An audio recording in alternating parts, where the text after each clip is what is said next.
मार्का हक के हीरोज ने अपनी बेमिसाल कुर्बानी और शुजात से एक नई और रोशन तारीख रकम की है। शुजात और बहादुरी की अजीम मिसाल कायम करने वाले पाक फौज के जांबाज सपूतों को एजाजात से नवाजा गया और उनको उनकी शुजात के एतराफ में तमगा बिसालत भी अता किया गया।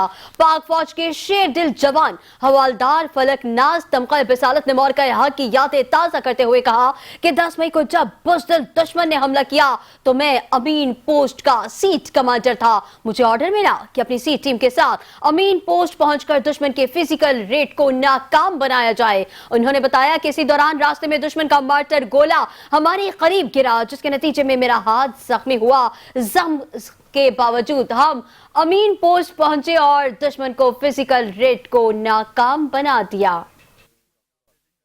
पसपा करें तो इसी असना में जब हम रास्ते पे थे तो दुश्मन का एक मार्टर का गोला आके गिरा हमारे करीब, जिसकी वजह से मेरे हाथ पे चोट लग गए। चोट के बावजूद भी हम जाके दुश्मन का फिजिकल रेड को नाकाम बना दिया। और मैं अपने पाकिस्तानी कौम को ये पैगाम देना चाहता हूँ कि जब तक आप लोग पाक फौज के साथ हो, हमारे हौसले बुलंद है और हम अपनी जानों की कुर्बानी से पीछे नहीं हटेंगे। और पाक फौज सीसा पिलाई दीवार बनकर अपने कौम के आगे खड़ी रही। पाकिस्तान जिंदाबाद।